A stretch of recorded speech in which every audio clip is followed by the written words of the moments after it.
Good morning, gang. Good morning. Welcome to this week's Bitcoin update. First and foremost, big shout out to Prime XBT for sponsoring today's stream. If you don't know who Prime are, they're a platform where we can trade not only crypto, but we can also trade forex, commodities, and stocks. If you use our links down in the description, you not only can get up to a $7,000 deposit bonus, but you can also get 25% off trading fees if you use our second code as well. And you can use both codes together, guys. So yeah, once again, big thanks to Prime. Right, before we start, usual disclaimer. Nothing shared today is financial advice. I'm not a financial advisor. Everything is just for educational purposes only, and it's my view of the market. So, Bitcoin. Interesting. New monthly close, 1st of December. Obviously, we did close on new lows.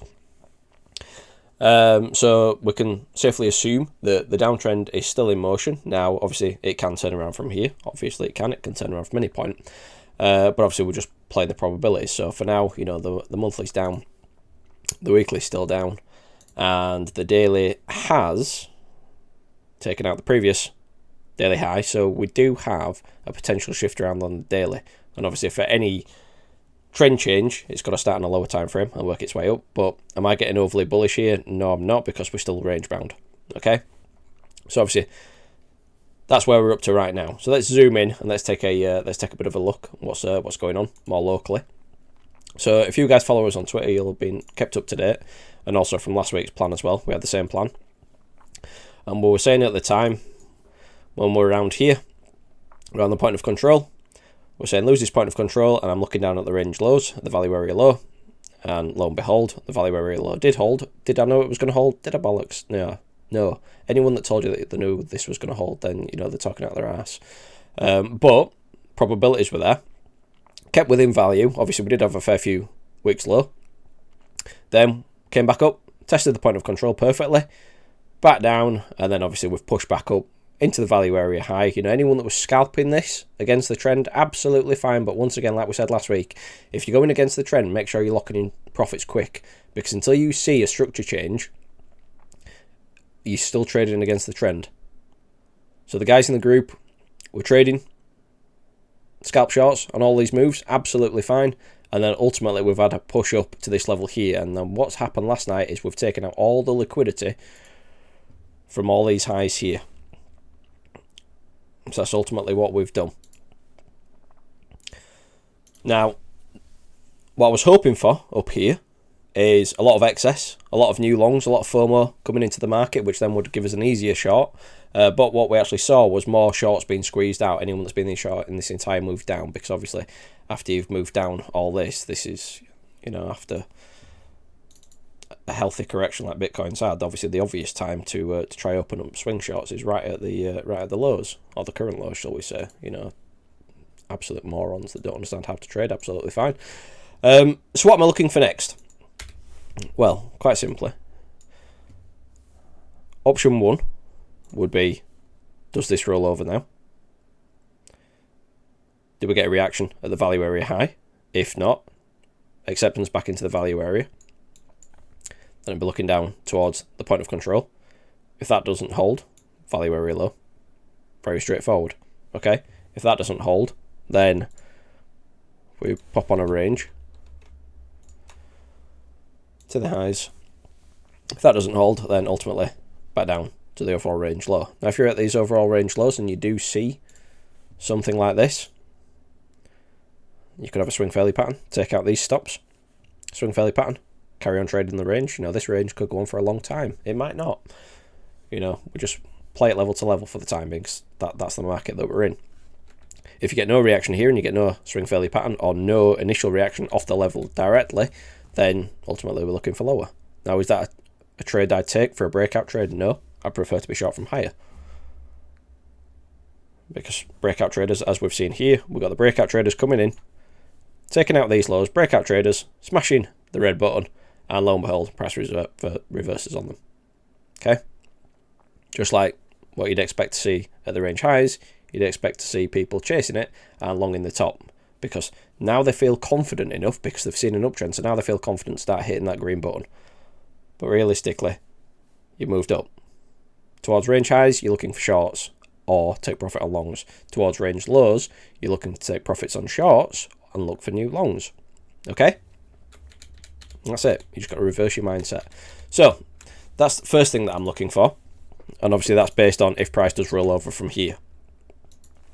Now, the only thing that makes me think that price could roll over soon, and by roll over I don't mean new lows, I just mean roll over soon, is where the S&P is right now, and I'll show you that in a bit. To the upside, we still do have a naked point of control just above us. We also have a fresh daily level up here. So we've got, wrong tool, let's get the old the box of doom on. So we do have a level just above here. We've got a naked point of control around here. We've also got a fresh daily level up here, so we do have a bit of a zone. So if we do see one final push up into this zone, and then it starts to turn around here, then I'm looking for shorts. Okay? If this doesn't happen and it just goes straight through this level, then ultimately I'll be looking for the range highs. And ideally, I'd want to see something like this. If no reaction up here, then all we do is we zoom out and we look at the previous range that we're in. Obviously the range that bored everyone to death. And ultimately, I'll be looking up here as next major resistance. Clear that, get acceptance back into this value range, and then you're just trading within this value range again. Okay? But this is a key level on the chart for me, is this. If price does manage to get up here, this is key. And the reason why it's key is because we've got a point of control there. So obviously we've left this range. When price re-enters, or if and when price re-enters an old range, the point of control is a bit of a magnet. And typically speaking, we do see reactions there. Now, when we line that also up with a Fib retracement, we can see that we've got the golden pocket here as well. So we've got, that's confluence. Obviously, we've got things overlapping, which creates a higher probability trade. That's what confluence trading is, okay? So if price does manage to come out of here, then this is an area of interest. Change your market structure, then you've got shorts. Targeting back down to the old range highs. If it gets acceptance back into here, then again, you're just playing this range. Okay, if it gets above that, then we'll look for higher.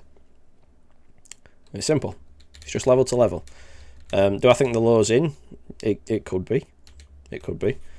But until I start to see this daily trend transpire onto a weekly trend, and then ideally a monthly trend, then I'm not starting to get uber bullish. Now, if price does moon from here, and that's it, that is the absolute macro lows. From a spot holding perspective, I'm absolutely fine missing the first part of the move. Absolutely fine, because what I want to see is I want to see confirmation that the trend has changed to the upside. But the reason why I'm not getting overly bullish just because it's a daily structural change is because we've seen daily structural changes before. You know, this is very similar to here. We had a daily uptrend here, which ultimately broke down. Okay? So, just because the daily has started to shift up, it doesn't mean it's time to start getting overly bullish. Okay? I'm not overly bearish, but I'm not overly bullish. I'm just neutral. Because having that mindset makes trading level to level a lot easier. Okay? Obviously, targets to the downside, like we've discussed before, go back and check the previous videos because we've talked about them many times. Just as a quick reminder, let's come out of there, let's come out of there, throw on our overall volume profiles. Then ultimately, obviously, if the current range is lost, then I'm going to be looking back down to see if we find acceptance back into this old range here, which is obviously the old 2017 range. And obviously if we get acceptance back in there, then we're just trading within that value. But if we don't get acceptance in there, then we'll carry on playing. But obviously these are zones. I'd just like to make this really clear. You know, just because it's a level. Something like a point of control, I would say is a level. But when you've got value areas, I treat them more as zones. So obviously something down here, for example, if price was to break down, you know, then I'd be looking within there. And ideally what I want to see is I want to see a structure change. Start off in a low time frame, and then work your way up to a higher time frame. And if you enter on a low time frame, then hold that trade until you see it change on a higher time frame. And if it doesn't change on a higher time frame, then take profits and close out. It's as simple as that. And that's how you catch decent swing trades. Okay. The reason why I'm not overly bullish right now, and like I said at the beginning of the stream, there's a reason why price could roll over soon, continue this range, and that's based on the stock market. Now, we posted this tweet this morning. Now, this is from a screenshot from the group. We were looking, this is back, well, it was actually posted on the 24th of October. We were looking at a shark on the stock market, and if I move that back over there and we move to the ES, where are we looking? Can't see it. Here we go. Move to the ES. We can see, zoom into the daily, we can see that the shark reached target. And now, personally, I've taken a shot here, and it's quite simple because my validation is below, above this X wave. Based on my Elliott wave count, I still believe that we're in a triple zigzag. We've just completed the B here, so now I'm looking down for the C. Okay. Easy invalidation here for the Elliott wave count, that is, not for the harmonic. But if price can get back above this level, then my bullish count will be in play rather than the bearish current count that I've got. Okay. Obviously, if you guys want to know what the Elliott wave count is on this that I'm looking at the moment, then that's for the members in the Discord.